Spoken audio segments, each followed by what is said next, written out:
इस तरीके की साजिशों को खत्म किया जाए और समान शिक्षा का जो इस देश का बहुसंख्यक युवा सपना देखता है और वो उसका अधिकार है, उस अधिकार तक उसके बीच में जो एक दीवार बनी उस दीवार को खत्म किया जाए। मुझे लगता है वो जो चंद अमीर हैं, सरकार उनको देश मान बैठी है। चंद अमीर कौन है? वो चंद अमीर जो टाटा बिरला अंबानी के बच्चे होंगे, अडानी के बच्चे होंगे, देश के पूंजीपति, वीसी, प्रधानमंत्री, इनके बच्चे हों, देश के या दिल्ली के सीएम के बच्चे हों, जो बड़े बड़े प्राइवेट स्कूलों में पढ़ते हैं।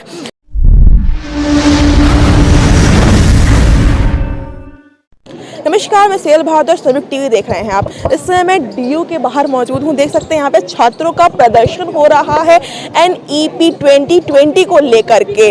आपको बता दें NEP जो देश में सबसे पहले 1968 से शुरू हुई थी, उसके बाद कुछ बदलाव किए गए थे। अब जो सरकार ने NEP 2020 लाया गया है, इसमें भी काफ़ी ज़्यादा बदलाव किए गए हैं। आपको बता दूं कि इस वजह से पहले 10+2 था, उसको बदल करके 5+3+3+4 लाया गया है, जिसके तहत 4 स्टेजेस रहेंगी और जो छात्र कॉलेज में जाएंगे, जैसे जिनकी जो पढ़ाई होगी जो बर्बाद हो जाए, जैसे एक साल में कोई छात्र छोड़ दे तो उसकी पढ़ाई को बर्बाद ना हुआ जाए, तो उसको अगर कोई छात्र पहले साल में छोड़ता है तो सर्टिफिकेट, दूसरे साल में छोड़ता है तो डिप्लोमा, तीसरे साल छोड़ता है तो डिग्री, और अगर चौथे साल में कोई डिग्री कंप्लीट होती है तो उसको रिसर्च बेस डिग्री दी जाएगी। अब इसी को लेकर के छात्र डीयू के क्यों प्रदर्शन कर रहे हैं, NEP 2020 को बर्बाद क्यों कह रहे हैं? अगर आप यहाँ पोस्टर्स पे ध्यान देंगे तो कई पोस्टर्स पर लिखा हुआ है कि KG से PG तक सभी के शिक्षा को समान अधिकार दीजिए और गैर हिंदी भाषा थोपना बंद करिए। तो चलिए मैं इन छात्रों से बातचीत करने की कोशिश करती हूँ, समझने की कोशिश करती हूँ कि क्यों वो NEP 2020 का बहिष्कार कर रहे हैं और धरना प्रदर्शन कर रहे हैं।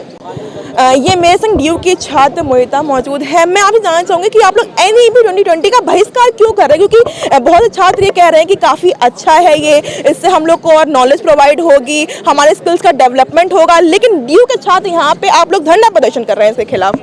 अभी हाल ही में एक रिपोर्ट दर्ज हुई है, अखबार में निकली भी थी, अभी कुछ दिन पहले की बात है, कि एक बड़ी संख्या में जो स्टूडेंट्स हैं, जो SEC, VSC, AECC इस तरह के जो नए करिकुलम FYUP के तहत कुछ पुराना कुछ नया स्टूडेंट्स पर थोपा जा रहा है बिना उनके कंसल्टेशन के, बिना उनसे कंसल्ट किए कि क्या चेंजेस उसमें लाए जाने चाहिए। उसमें एक बड़ी संख्या में स्टूडेंट्स ना सिर्फ डिसकंटेंटेड हैं जिस तरह के चेंजेस लाए जा रहे हैं, बल्कि उनके साथ किसी तरह का कंसल्टेशन नहीं किया जा रहा है। तो ये कौन छात्र हैं जो NEP को अच्छा मान रहे हैं या बेहतर मान रहे हैं, ये एक बहुत बड़ा सवाल है, क्योंकि ऐसे छात्र हमें तो यूनिवर्सिटी के अंदर नहीं दिखते। आपसे अगर ऐसा है तो इस देश में अलग अलग यूनिवर्सिटीज़ में, कॉलेजेस में, जहाँ पर लगातार फीस बढ़ रही है, जहाँ पर लगातार स्टूडेंट्स का कॉलेज तक पहुँच पाना मुश्किल हो रहा है, वो स्टूडेंट्स एक साथ हमें धरना प्रदर्शन करते हुए क्यों दिख रहे हैं? आप इलाहाबाद यूनिवर्सिटी देख लीजिए, आप अलग अलग देश के किसी भी यूनिवर्सिटी के अंदर जो ओपन डिस्टेंस लर्निंग मोड है, जो ओपन लर्निंग का इंस्टीट्यूट है, डीयू के अंदर SOL है, उसमें जाकर देख लीजिए 2 गुना लगभग के फीस वृद्धि हमें दिखाई पड़ती है। उसके साथ ही साथ जो नए चेंजेस आ रहे हैं करिकुलम के अंदर, चाहे वो एडमिशन का पैटर्न हो, पहले से मेरिट सिस्टम जो ऑलरेडी एक्सक्लूजनरी था उसको हटा के CUET को लाना हो, कोचिंग सेंटर्स को प्रमोट करना है हो, गवर्नमेंट स्कूल के स्टूडेंट्स के लिए कॉलेज तक पहुंच पाना और ज़्यादा मुश्किल कर दिया जाना हो, इन सभी से हम देखते हैं कि लगातार नई शिक्षा नीति जो है वो एक तरीके से साफ तौर पर न्यू एक्सक्लूजन पॉलिसी है। और ये सिर्फ नई शिक्षा नीति की बात नहीं है, आज जितनी भी नीतियाँ सरकार ला रही है वो लगातार जिनको सबसे ज़्यादा इफेक्ट करती हैं उनसे कंसल्टेशन किए बिना लाई जा रही हैं। जो 6% GDP दी जाएगी इसमें एजुकेशन पॉलिसी में, उसका क्या कहना चाहेंगे? 6% GDP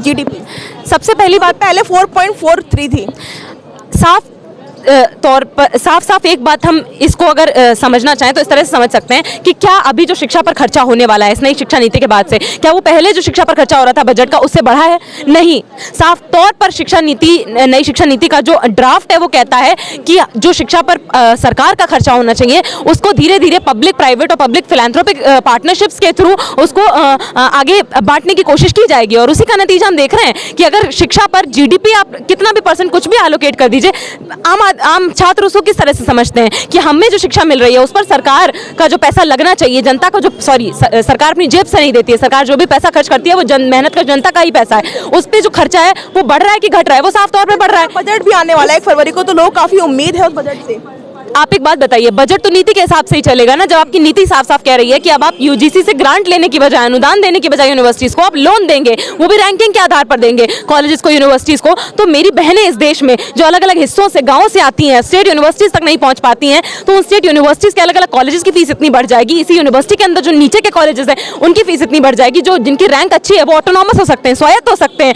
टीचर्स को लगातार ठेके पर रखा जा रहा है, ठेकाकरण को बढ़ाया जा रहा है, वैकेंसीज नहीं निकाली जा रही हैं, हायर एंड फायर की प्रणाली को बढ़ाया जा रहा है। उसके साथ ही साथ सीटें नहीं बढ़ाई जा रही हैं, सीटें नहीं बढ़ाई जा रही, उसके बावजूद ये नतीजा है कि आप देखेंगे इस साल सीयूईटी के लाए जाने के बावजूद 5-10 हज़ार सीटें अभी भी यूनिवर्सिटी के अंदर खाली हैं, बावजूद इसके कि मोस्ट सॉट आफ्टर यूनिवर्सिटी है इस देश में।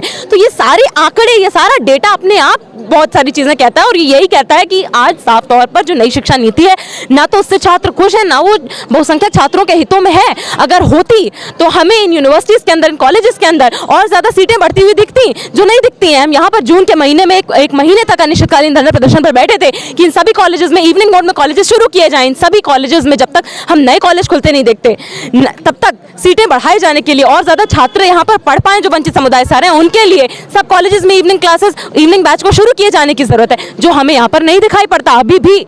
और उसके साथ ही साथ हम लगातार केवल और केवल ये देखते हैं कि नए हथकंडे, नई नीतियाँ, नए तरीके जा सके, तो उसी के खिलाफ हमारा संघर्ष है कि इस तरीके की साजिशों को खत्म किया जाए और समान शिक्षा का जो इस देश का बहुसंख्यक युवा सपना देखता है और वो उसका अधिकार है, उस अधिकार तक, उसके बीच में जो एक दीवार बनी, उस दीवार को खत्म किया जाए और वो अपने अधिकार तक पहुंच पाए।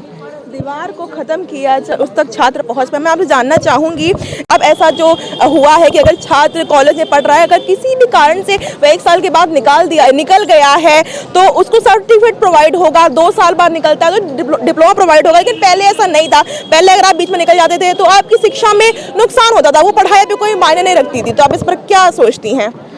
एक तरीके का जो ये 4 ईयर अंडर ग्रेजुएट प्रोग्राम में multiple entry, multiple exit point का जो ये पूरा बातचीत चल रहा है, ये जो ड्रॉप आउट रेट है उसकी वाइट वॉश करने का एक अच्छा तरीका है कि चलिए आपको छोड़नी पड़ रही शिक्षा, हम इस बात से चिंतित नहीं है कि वो क्यों छोड़नी पड़ रही है। कौन छोड़ता है शिक्षा, आप ये बताइए।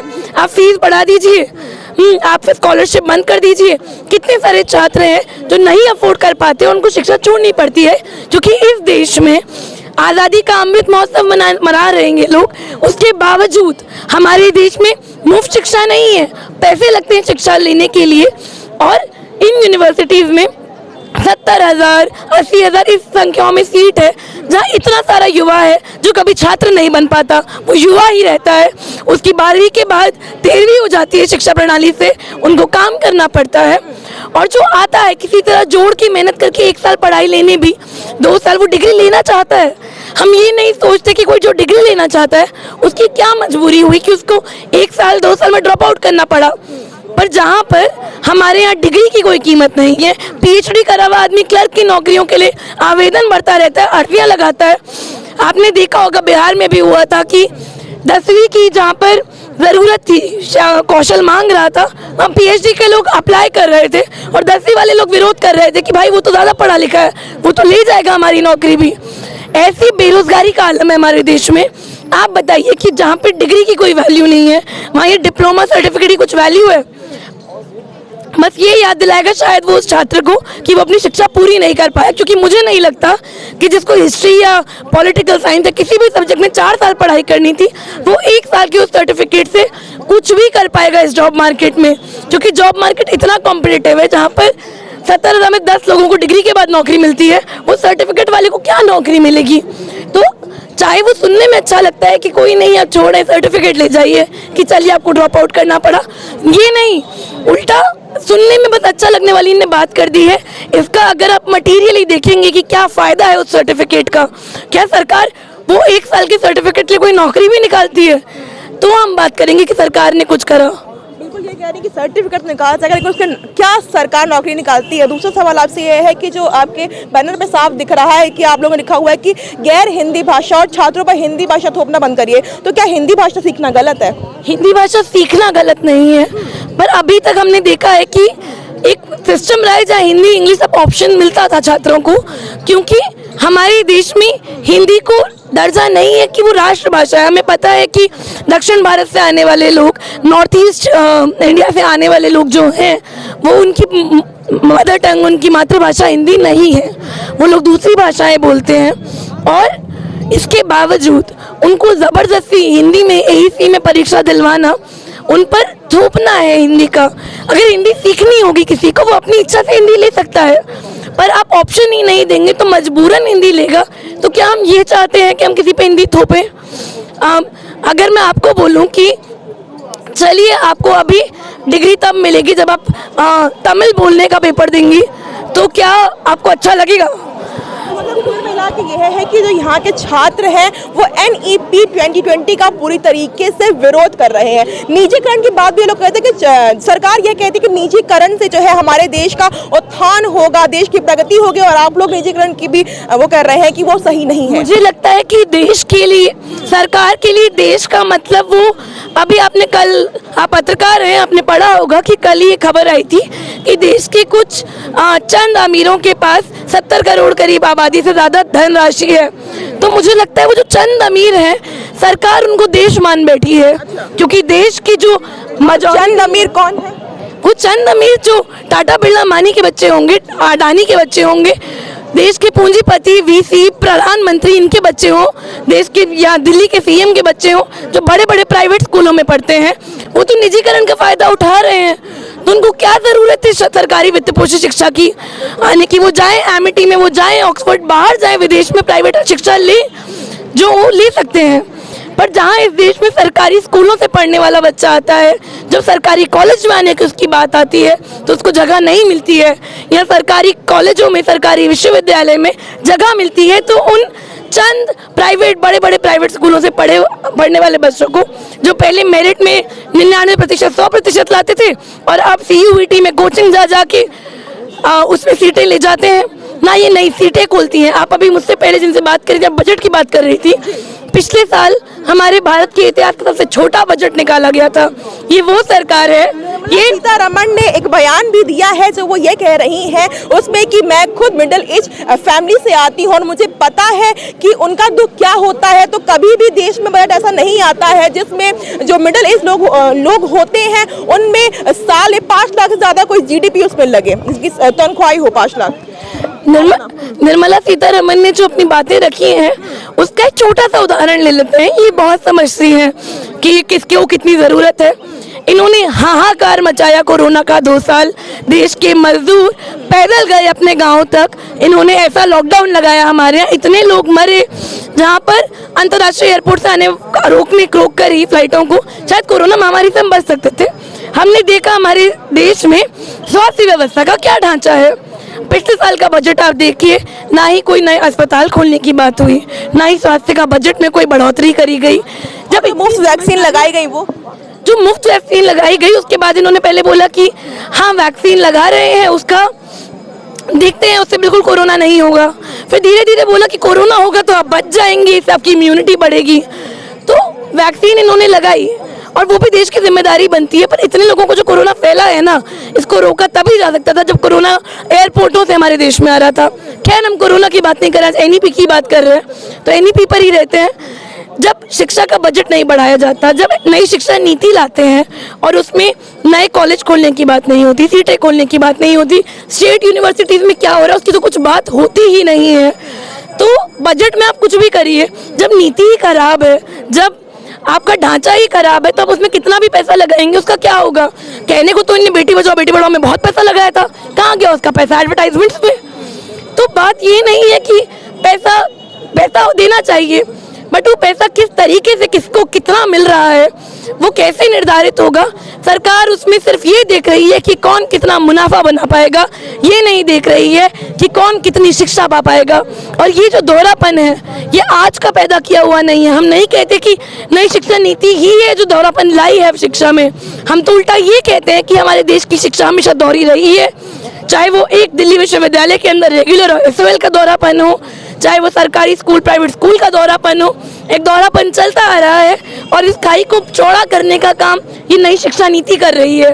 और हमारा ये विरोध प्रदर्शन नई शिक्षा नीति के अलग अलग पहलुओं के साथ साथ स्कूल ऑफ ओपन लर्निंग का जो बदहाल स्थिति चल रही है उसको लेकर भी है, हमारी जो ये दोहरापन है इसको लेकर भी है, अलग अलग स्कॉलरशिप फेलोशिप बंद करना है उसको लेकर भी है, जो कि धीरे धीरे उन्होंने पहले एमफिल बंद करी, उसके बाद ये लोग धीरे धीरे यही करेंगे कि डाइल्यूट करते करते शिक्षा की जो व्यवस्था है उसको ख़त्म करेंगे, अनौपचारीकरण, निजीकरण, ठेकाकरण को बढ़ावा देंगे, टीचरों की पक्की नौकरी नहीं लग रही है यहाँ पे, हमारे देश में सीटें हैं तो खाली जा रही हैं, ये कितनी चिंता की बात है। जहाँ इतने बच्चे रेगुलर में पढ़ना चाहते हैं, सीटें खाली हैं और कोई सरकार से जवाबदेही नहीं मांगता है। तो बहुत सारे मुद्दे हैं शिक्षा के जिस पर हम जवाब चाहते हैं। बिल्कुल, बहुत सारे मुद्दे हैं जिस पे छात्र जवाब चाहते हैं। उन्होंने कहा बजट की सबसे बड़ी बात छात्रों ने ये करी कि अगर ढांचा ही कमजोर है तो आप कितने ही बजट ले आएंगे उससे कोई फर्क नहीं पड़ने वाला। निर्मला सीतारमण पर साफ छात्रों ने आरोप लगा और एनईपी की जो